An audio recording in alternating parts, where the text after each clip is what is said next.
दोस्तों कहते हैं कि शेख चिल्ली जहाँ भी जाता है, वहाँ कोई न कोई हंगामा ज़रूर खड़ा होता है।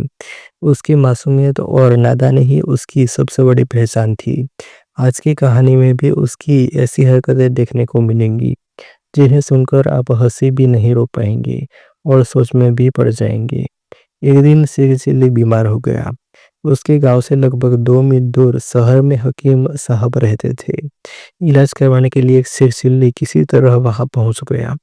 हकीम साहब ने उसकी हालत देखकर 4 पुड़िया दवा दी और कहा, इन्हें सौंफ के अर्क में के साथ खा लेना और हाँ, खाने में खिचड़ी लेना। शेख चिल्ली ने पूछा, हुजूर मैं खाऊं क्या? हकीम साहब बोले, खिचड़ी। अब मुसीबत यह थी कि शेख चिल्ली ने जिंदगी में कभी खिचड़ी खाई ही नहीं थी। डर था कि यह कहीं यह नया नाम भूल न आ जाए, इसलिए वह रास्ते में बार बार खिचड़ी खिचड़ी बोलते हुए घर की तरफ चल पड़ा। लेकिन जैसा ही हमेशा होता था, थोड़ी ही देर में उसका दिमाग गड़बड़ा गया और खिचड़ी की जगह वह खाचेड़ी खाचेड़ी बोलने लगा। रास्ते में एक किसान अपने खेत की रखवाली कर रहा था। उसने शेख चिल्लू को खाचेड़ी खाचेड़ी कहते सुना तो समझा कि यह उसका मजाक उड़ा रहा है। गुस्से में किसान ने शेख चिल्ली की खूब पिटाई कर दी और कहा, अब अगर जुबान से ये शब्द निकाला तो अंजाम बुरा होगा। आगे से बस दूर रहो, पास मत आओ कहना। बेचारा शेख चिल्ली मार खाकर भी मान गया और दूर रहो, पास मत आओ कहते हुए आगे बढ़ा। थोड़ी ही दूर गया तो उसने देखा कुछ लोग पक्षियों को पकड़ने के लिए जाल बिछाए बैठे हैं। शेख चिल्ली की जुबान से जैसे ही दूर रहो, पास मत आओ निकाला तो वे चीड़ी मार गुस्से से आग बबूला हो गया। उन्हें लगा कि यह उनके काम में बाधा डाल रहा है। उन्होंने शेख चिल्ली की जमकर धुनाई की और डांटते हुए बोले, अब से बस यही कहना, आते जाओ फंसते जाओ।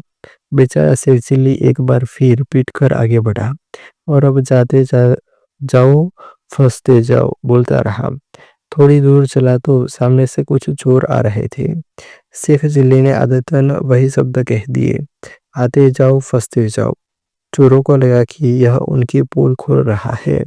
उनका गुस्सा 7वें आसमान पर पहुंच गया और उन्होंने शेख चिल्ली की इतनी पिटाई की कि वह अधमरा होकर भी गिर पड़ा। किसी तरह बचकर शेख चिल्ली ने आसमान की तरफ हाथ उठाए और कहा, हे भगवान तेरे खिल भी निराले हैं। इतना मारा हूं कि अब चलने की ताकत नहीं बची। अब तो कोई सवारी ही भेज दे। इत्तेफाक से वहां से एक सवार घोड़े पर आता दिखाई दिया। उसके पास एक नन्ही सी घोड़ी की बच्ची बछड़ी भी थी। सवार ने शेख चिल्ली को देखकर आवाज लगाई, ए ओरे आदमी, मेरी घोड़ी की बछड़ी को कंधे पर उठाकर ले चल। बेचारा शेख चिल्ली जैसे तैसे उस बछड़ी को कंधे पर उठा लिया और आसमान की तरफ देखकर बोला, वाह मेरे खुदा, इतने बरसों से तू खुदाई कर रहा है, लेकिन आज तक ऊपर नीचे का फर्क नहीं समझा। मैंने तो घोड़ी मांगी थी नीचे बैठने के लिए और तूने दे दी ऊपर ढोने के लिए। दोस्तों, शेख चिल्ली की कहानियाँ हमें यही सिखाती है कि कभी कभी नासमझी और जल्दबाजी इंसान को मुसीबत में डाल देती है, लेकिन उसकी मासूमियत और मजाकिया अंदाज ही उसे सबके बीच यादगार बना देते हैं। अगर आपको यह मज़ेदार कहानी पसंद आई हो तो वीडियो को लाइक ज़रूर करें।